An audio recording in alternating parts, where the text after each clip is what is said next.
안녕하세요. 크리스탈과 함께 책 읽는 시간입니다. 오늘은 영국의 작가 조지 오웰의 동물농장으로 함께 하시겠습니다. 구독, 좋아요, 알림 설정 부탁드립니다.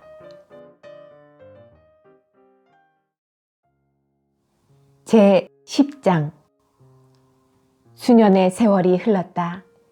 계절이 몇 번이나 바뀌었고 수명이 짧은 동물들은 세상을 떠났다. 클로버와 벤자민, 갈가마기 모제스, 그리고 상당수의 돼지들을 제외하고는 봉기 전에 옛날을 기억하는 자가 아무도 없는 시절이 온 것이다. 뮤리엘은 죽었다. 블루벨, 제시, 그리고 핀처도 죽었다. 존스 씨 역시 죽었다. 그는 이 지방 다른 고을의 주정뱅이 수용소에서 죽었던 것이다. 스노볼은 모두의 기억에서 사라졌다. 복서에 대한 기억은 그를 알던 몇몇을 제외하고는 모두에게서 사라졌다. 클로버는 관절이 뻣뻣해지고 눈곱이 자주 끼는 늙고 뚱뚱한 암말이 되었다. 그녀는 정년을 2년이나 넘겼지만 어떤 동물도 사실상 은퇴하지는 않았다. 은퇴한 동물들을 위해 목장 귀퉁이를 할당한다는 이야기도 오래전에 없어져 버렸다. 나폴레온은 이제 300파운드나 가는 장년의 수퇴지가 되었다. 스킬러는 너무 살이 쪄서 간신히 눈을 뜰 정도였다.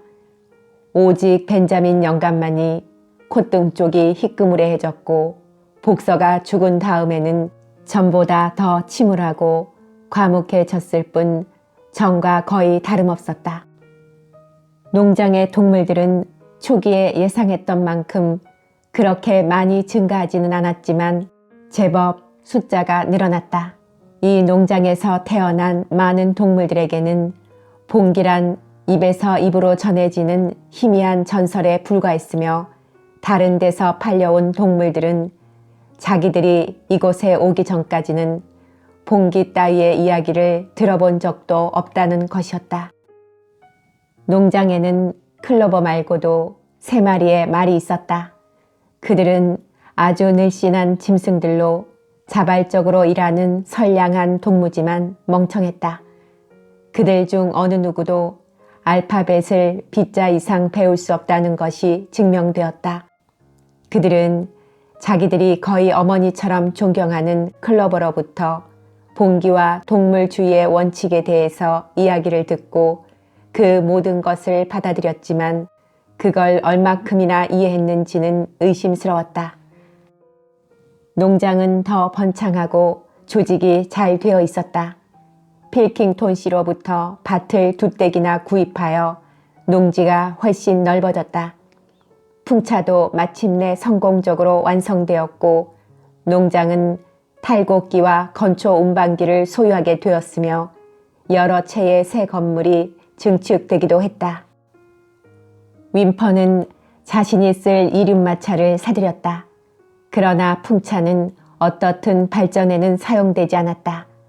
그것은 곡식을 빻는 데 사용되어 엄청난 이득을 안겨주었다.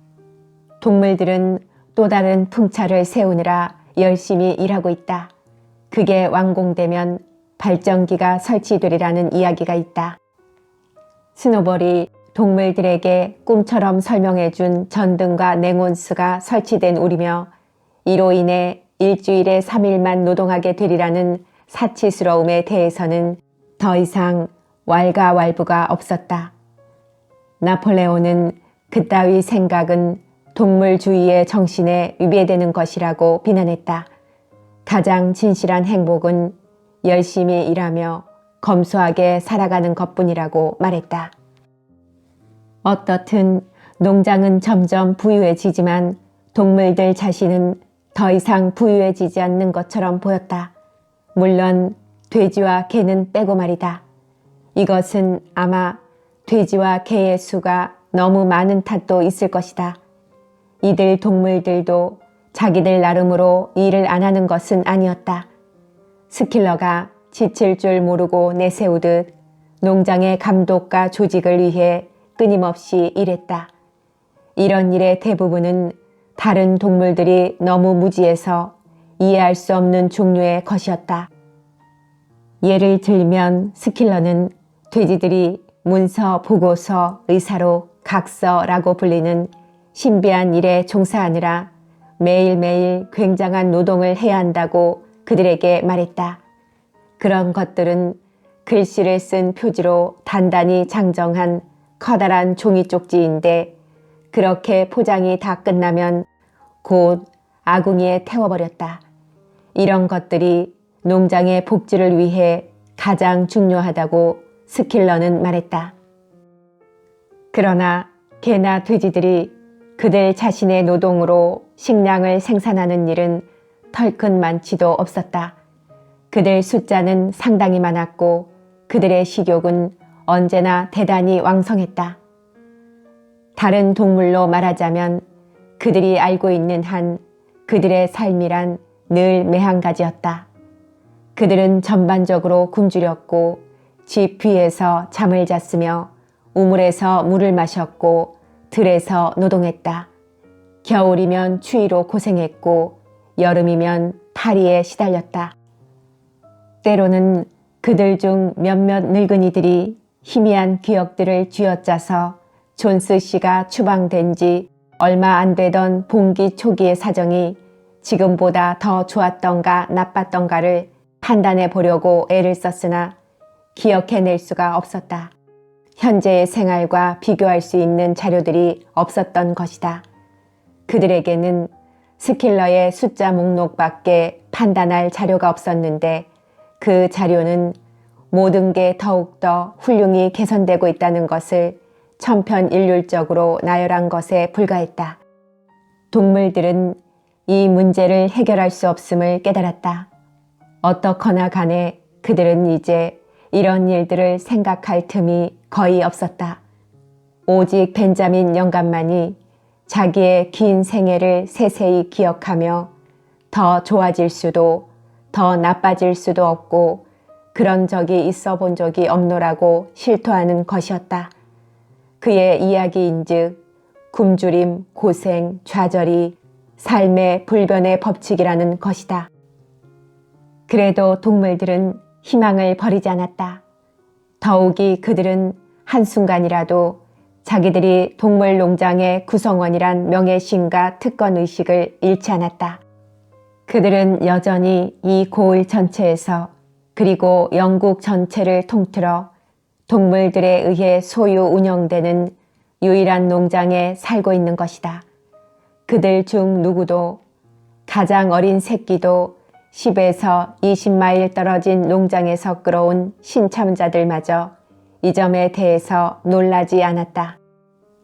그리고 그들이 총 쏘는 소리를 듣고 개양대의 푸른 기가 펄럭이는 모습을 볼 때 그들은 끊임없는 자부심에 부풀어 올랐고 화제는 항상 옛날의 영웅적인 시절 존스 씨의 추방, 7계명의 계시, 침입해왔던 인간들을 패배시킨 위대한 전투 이야기로 돌아갔다. 옛날에 품었던 꿈 중 그 어느 것도 포기한 것은 없었다. 메이저가 예언한 영국의 푸른 들판이 인간들의 발에 밟히지 않을 동물공화국은 여전히 추앙되고 있었다. 언젠가는 그것이 오리라. 지금 당장은 아닐지 모른다. 지금 살아있는 동물들의 생애에 이루어지지 않을지도 모른다.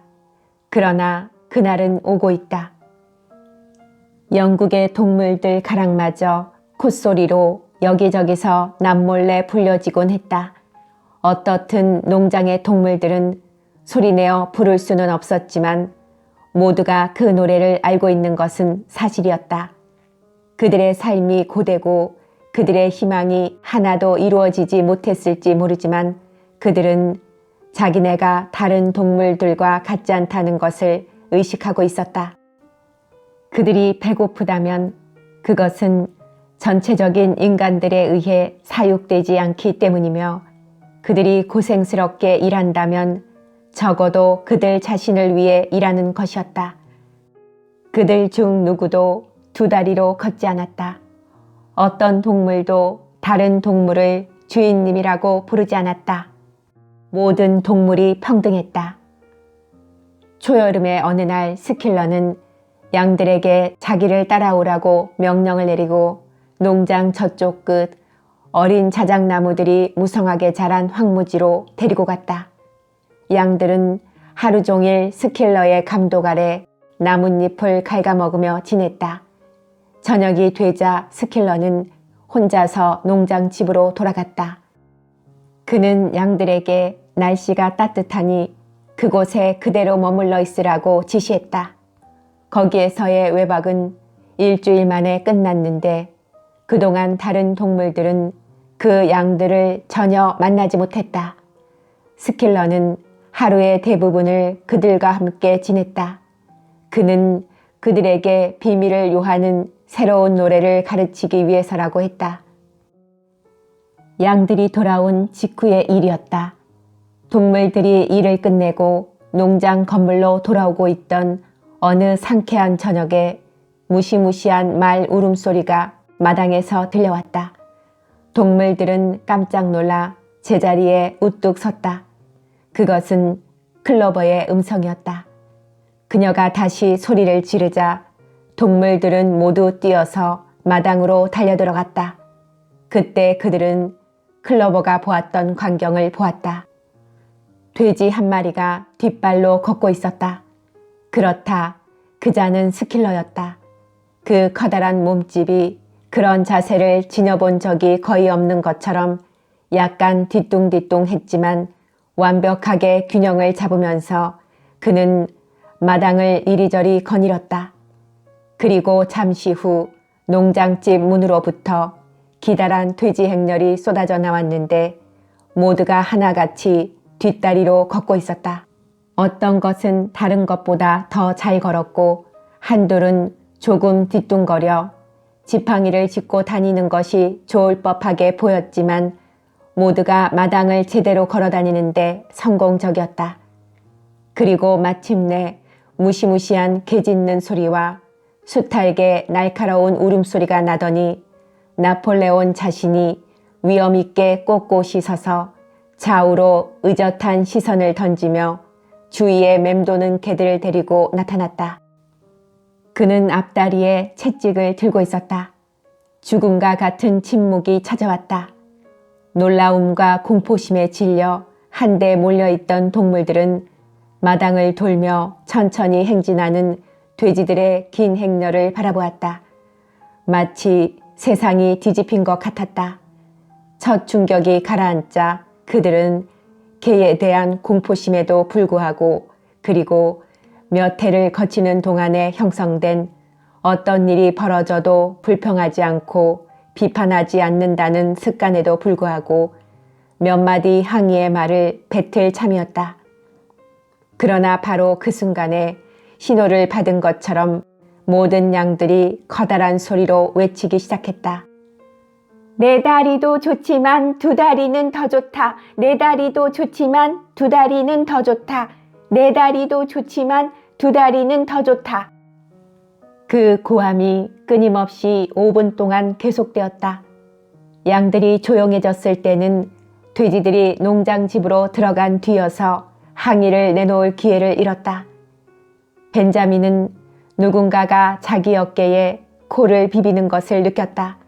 그가 돌아보았다. 클로버였다. 그녀의 눈은 전보다 더 흐릿하게 보였다.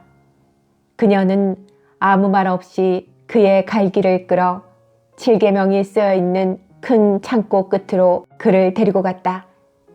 1, 2분 동안 그들은 타르치를 한 벽에 쓰인 흰 글씨들을 응시하며 서 있었다. 마침내 그녀가 말했다. 내 시력이 약해졌어요. 하지만 내가 젊었을 때도 거기에 쓰인 것을 읽을 줄을 몰랐지만요. 그렇지만 저 벽이 아주 달라진 것처럼 보이는군요, 벤자민. 7계명이 전의 것과 똑같은 것이에요. 이번만은 자기 규율을 깨트리기로 벤자민은 마음먹었다. 그리하여 벽에 적혀있는 것을 그녀에게 읽어주었다. 거기에는 단 하나의 계명 외에는 아무것도 없었다. 그것은 다음과 같았다. 모든 동물들은 평등하다. 그러나 어떤 동물들은 다른 동물들보다 더욱 평등하다. 이런 일이 있고 난 다음 농장 작업을 감독하고 있는 돼지들이 모두 앞발에 채찍을 갖고 있는데도 조금도 이상하게 보이지 않았다. 돼지들이 라디오를 구입해 놓았으며 전화 시설을 신청하였고 존 불 틱피치와 데일리 미러를 예약 구독했다는 것이 알려졌는데도 이상하게 느껴지지 않았다. 나폴레온이 입에 파이프를 물고 농장집 정원을 산책하고 있는 것을 보아도 아니 돼지들이 옷장에서 존스 씨의 옷을 꺼내 입고 나폴레온 자신은 검정 코트와 사냥 바지를 입고 가죽 각반을 찼으며 그가 귀여워해주는 암돼지가 존스 씨 부인이 일요일에나 입던 무늬 있는 명주옷을 입고 나타날 때에도 조금도 이상하게 느껴지지 않았다. 일주일이 지난 어느 오후 여러 대의 이륜마차가 농장으로 들어왔다. 이웃 농장들의 대표단이 초대를 받은 것이다. 그들은 농장을 두루 돌아보면서 보이는 것마다 모두 특히 풍차에 대해 대단한 찬사를 보냈다. 동물들은 숙무밭에서 잡초를 뽑고 있었다. 그들은 땅에서 얼굴을 거의 들지도 않고 돼지와 방문해온 인간들 중 어느 편이 더 무서운 존재인가를 의식하지도 못한 채 부지런히 일을 하고 있었다. 그날 저녁 농장 집에서 왁자지껄한 웃음소리와 노랫소리가 터져나왔다. 그런데 갑자기 뒤섞인 소리들 때문에 동물들은 호기심이 부쩍 일어났다. 동물들과 인간들이 평등한 지위로 처음 만나고 있는 저 안에서 무슨 일이 벌어지고 있을까? 그들은 일제히 농장집 정원으로 가능한 한 조용히 기어들어가기 시작했다. 출입문에 이르자 들어가기가 약간 겁이 난 그들은 걸음을 멈추었다. 그러나 크로버가 선두에 나서서 안으로 들어갔다. 그들은 뒤꿈치를 들고 집으로 다가갔고 키가 큰 동물들은 식당 창문으로 들여다보았다. 거기에는 둥그런 식탁이 놓여 있었다. 그 주위에 농부 6명과 6마리의 고위층 돼지들이 앉았으며 나폴레온 자신은 식탁 머리 주빈석을 차지하고 있었다. 돼지들이 의자에 앉아 있는 모습이 아주 편하게 보였다. 그들은 카드놀이를 즐기다가 축배를 들기 위해 잠시 놀이를 중단하고 있었다.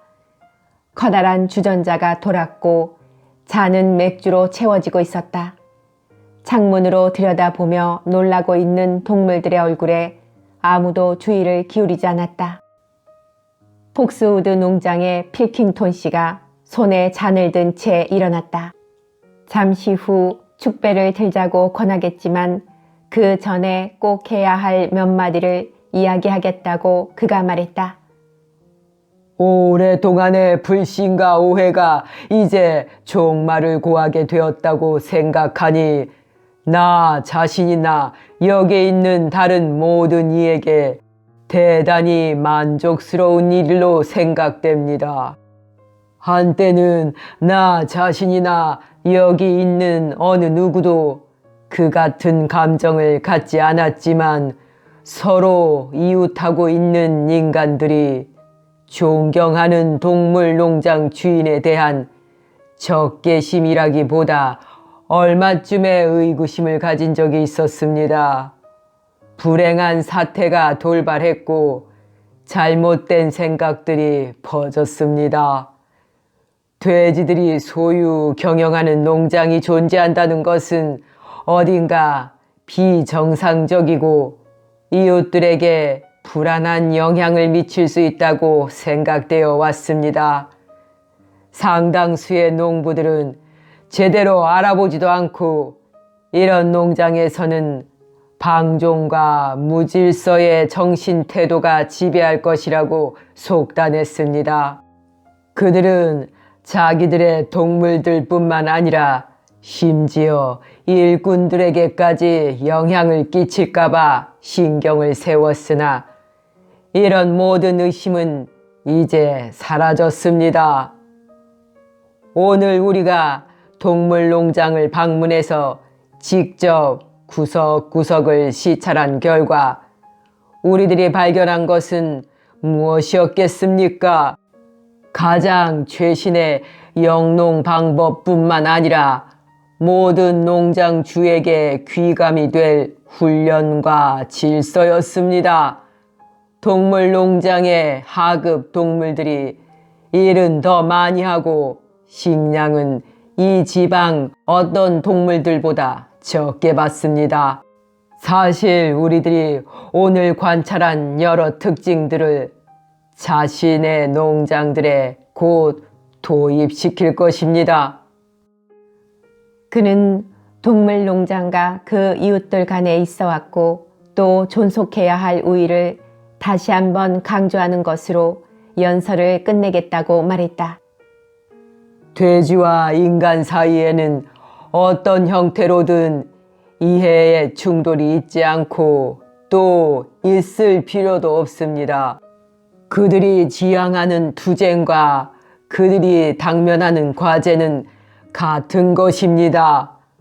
노동 문제는 어디서든 똑같이 일어나지 않습니까? 필킹톤 씨는 여기까지 말하다가 미리 심사숙고하여 준비한 몇몇 재담을 좌중에 털어놓을 참이었다. 그런데 그런 이야기를 할 수 있다는 게 너무 즐거운 나머지 잠시 말을 끊지 않을 수 없었다. 그는 여러 겹으로 된 턱이 뻘겋게 될 정도로 한참 동안 숨차하더니 겨우 말을 꺼냈다. 여러분들이 여러분의 하층 동물들과 다투어야 한다면 우리는 우리대로 다투어야 할 하층 계급이 있단 말입니다. 이 재치 있는 말은 좌중을 박장대소하게 만들었다. 필킹톤 씨는 다시 한번 돼지들에게 그가 동물농장에서 관찰한 적은 식량 배급, 긴 작업 시간 및 전반적인 자유의 결여를 실시하는 데 대해 치아를 아끼지 않았다. 그런 다음 그는 마지막으로 모두가 일어나 잔을 채우자고 말했다. 신사 여러분, 자, 건배합시다. 동물농장의 번영을 위해. 필킹톤 씨는 결론으로 말했다. 열광적으로 박수를 치며 발구르는 소리가 들렸다. 나폴레온은 너무나 흡족한 나머지 자기 자리에서 일어나 필킹톤 씨 쪽으로 돌아와 잔을 부딪힌 다음 술잔을 비웠다. 박수 소리가 가라앉자 그 자리에 서 있던 나폴레온은 자기 역시 몇 마디 해야겠다고 말했다. 다른 모든 연설에서도 그랬던 것처럼 나폴레온의 연설은 짧고 요점만 집약된 것이었다. 저 역시 오해의 시대가 끝난 것이 다행스럽게 생각됩니다. 저와 제 동료들의 성격 속에는 파괴적이요 심지어 혁명적인 그 무엇이 있다는 소문이 오랫동안 떠돌았습니다. 그들은 이웃 농장들의 동물들에게 반란을 선동하려 했다고 믿어왔습니다. 이처럼 진실과 동떨어진 맹랑한 일은 있을 수 없습니다. 우리들의 유일한 소망은 이웃들과 평화롭게 그리고 정상적인 거래관계를 맺으며 사는 것입니다. 그는 덧붙여 그가 통치할 영광을 가진 이 농장이야말로 협동기업체라고 말했다. 자기 자신이 소유하고 있는 직권은 돼지들의 공동 소유라는 것이었다. 그는 옛날의 의혹이 지금껏 남아있다고 믿지는 않지만 최근 들어 이 농장의 일상사에는 뚜렷한 변화가 일어났는데 그 변화가 서로의 신뢰감을 더욱 돈독히 증진시키는 효과를 줄 것이라고 말했다. 즉, 지금까지 이 농장의 동료들은 서로를 동무라고 부르는 어리석은 습관을 지켜왔으나 곧 금지될 것이다. 그리고 기원을 알 수 없는 아주 괴상한 습성이 있는데 그것은 일요일 아침마다 정원의 기둥에다 못 박아 놓은 수태지 해골 앞으로 행진하는 일로서 이것 역시 금지될 것이며 해골은 이미 땅에 묻었다는 것이다. 방문객들은 또한 계양대에서 펄럭거리는 녹기를 보았을 것입니다. 보았다면 전에 그려져 있던 발굽과 뿔이 지워져 있음을 주의했을 것입니다. 이제부터 그것은 단순한 녹기에 불과할 것입니다. 그는 필킹톤 씨의 우정어린 훌륭한 연설에 대해 단 하나 비판할 게 있다고 말했다. 필킹톤 씨는 시종 동물농장으로 표현했는데 그가 물론 알 수 없겠지만 왜냐하면 나폴레온 자신이 지금에야 처음으로 그 말을 하는 것이니까. 동물농장이란 이름은 폐지되었고 앞으로 이 농장은 매너농장이라는 본래의 올바른 이름으로 알려질 것이라고 말했다. 나폴레온은 결론으로 말했다. 신사 여러분, 나는 여러분에게 전과 똑같이 그러나 다른 형식으로 건배하겠습니다. 잔을 끝까지 채우십시오. 신사 여러분, 건배합시다. 매너농장의 번영을 위해. 조금 전과 마찬가지로 마음속에서 우러난 박수가 일었고 모두들 술잔을 비웠다. 그러나 밖에 있는 동물들이 그 장면을 보았을 때 그들에게는 어떤 묘한 일이 일어나고 있는 것처럼 느껴졌다. 돼지들의 얼굴을 변하게 한 것은 무엇인가? 늙은 클로버의 희미한 눈동자가 이 얼굴 저 얼굴로 움직였다. 어떤 돼지들은 5겹의 턱이었고 어떤 건 4겹의 턱이, 어떤 건 3겹의 턱이 져 있었다. 그런데 흐물흐물하고 달라지게 보이게끔 만든 것은 무엇인가? 박수가 끝났고 일행은 카드를 들어 중단되었던 게임을 계속했다. 그러자 동물들은 슬그머니 빠져나갔다. 그들은 20야드도 못 가 문득 걸음을 멈추었다. 아우성치는 소리가 농장 집에서 터져나왔기 때문이다. 그들은 되돌아 뛰어가 다시 창문으로 들여다보았다. 그렇다. 격렬한 논쟁이 벌어지고 있었다. 고함을 지르고 책상을 탕탕 치며 찌를 듯한 의욕에 찬 눈초리를 번뜩이고 화를 내며 그렇지 않다고 떠들어댔다. 싸움의 발단은 나폴레온과 필킹톤 씨가 각각 동시에 스페이드의 에이스를 갖고 있는 데에서 기인한 것으로 밝혀졌다. 12명의 분노한 음성이 터져나왔는데 그 목소리들이 모두 한결같았다. 자, 그러고 보니 돼지들의 얼굴에 무슨 변화가 있었는지 의심할 여지가 없었다. 밖에서 지켜보던 동물들의 시선은 돼지로부터 인간에게, 인간으로부터 돼지에게, 다시 돼지로부터 인간에게 왔다 갔다 했다. 그러나 어떤 것이 어떤 것인지 분간하기란, 사람이 돼지인지 돼지가 사람인지 구별하기란 이미 불가능해져 있었다.